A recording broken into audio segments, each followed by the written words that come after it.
మా పిఠాపురం నియోజకవర్గాల వాళ్ళ ప్రజల అదృష్టం ఉప ముఖ్యమంత్రి వర్యుల కింద పవన్ కళ్యాణ్ చేసుకోవడం, అలాగే మా విజయం దేశానికి కూడా విజయం అందించే తృప్తి కలగడం ఈ పిఠాపురం ప్రజల తరపున అందరికి కూడా మేము ఆనందంతో ఉంటూ ఈరోజు పవన్ కళ్యాణ్ గారు సుడిగాలి పర్యటనలో భాగంగా ఈ పిఠాపురం నియోజకవర్గంలో పిఠాపురం మున్సిపాలిటీలో సంబంధించిన పలు అంశాల మీద ఆయన సుడిగాలి పర్యటన చేయడం జరిగింది. అయితే పవన్ కళ్యాణ్ గారికి స్పీడ్కి మాకు ఆయన 18 నెలల కాలం గడిచిపోతా ఉంది. ఆయన అయితే నిధుల వరద కింద కుమరుస్తూ ఉన్నారు, కానీ అధికారులు కొంచెం లేట్ చేస్తున్నారు.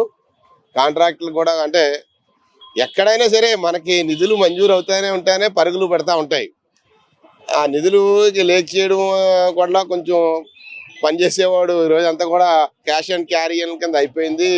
సాయంత్రానికి ప్రతి ఒక్కరికి సొమ్ముల అవసరం కింద కాలం అలా మారిపోయింది. దాని మీద మీరు ఎంత స్పీడ్గా అయితే నిధులు కుమ్మరిస్తున్నారో అంత స్పీడ్గా ఖర్చు పెట్టాలని అధికారులకి మీరు ఇన్స్ట్రక్షన్స్ ఇవ్వాలని నేను వారిని అభ్యర్థించడం కూడా జరిగింది.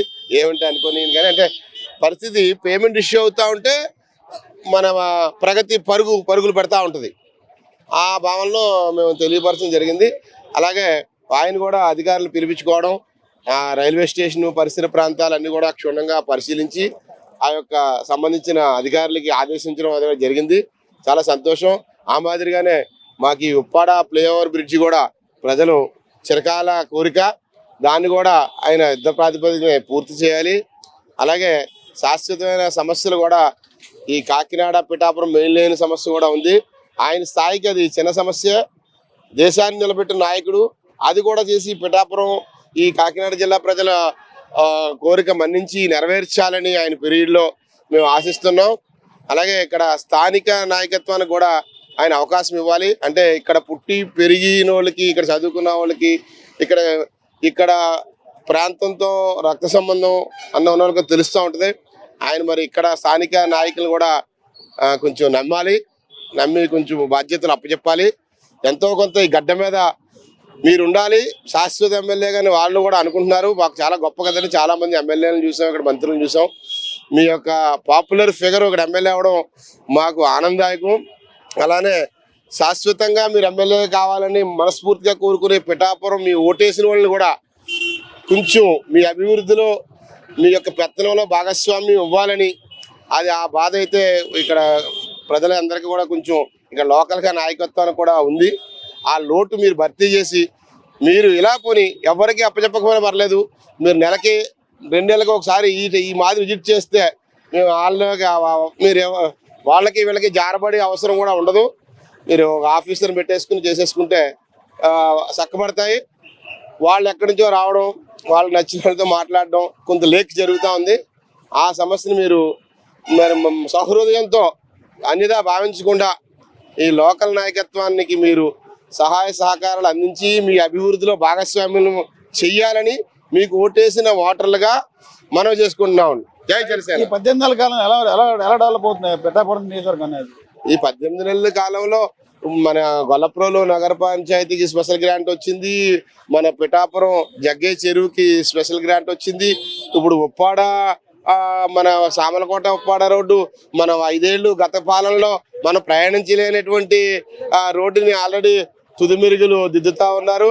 అలాగే ఎక్కడో గుంతలో భూములు కొని లాభాలు వేసుకుని ప్రజల్ని గొర్రెల్లాగా అక్కడ తవలేసిన గత గవర్నమెంట్కి దారి అనే బ్రిడ్జి కూడా ఆయన వేయించడం జరిగింది.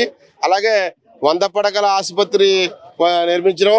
ఇవాళ మరి ఆయన చెప్పినట్టు ఇందాక సభలో చెప్పారు, మరి 950 కిలోమీటర్లు ఆంధ్రప్రదేశ్లో ఉన్న కోస్టల్ కారిడార్లో ఉప్పాడకి ప్రత్యేకించిన రక్షణ వాళ్ళు సంపాదించడం అంటే ఆయన మనం ఓటేసిన పుణ్యఫలం.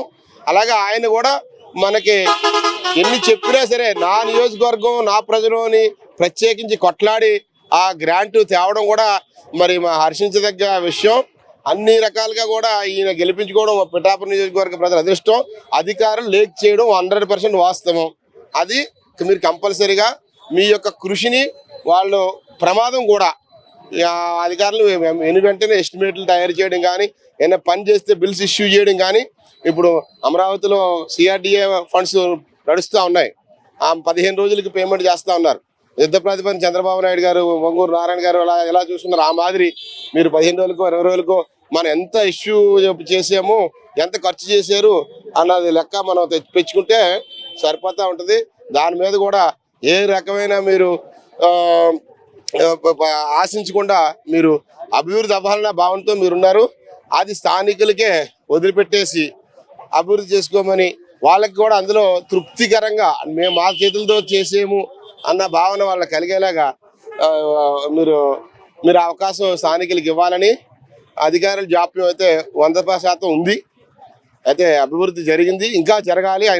ఆయన కేటాయించిన నిధులు కొంచెం మందకొడిగా సాగుతున్నాయి. దాన్ని కొంచెం రైజ్ చేయాలని చెప్పేసి మీరు అన్నిగా భావించదని సమూలంగా తెలియజేసుకున్నాను.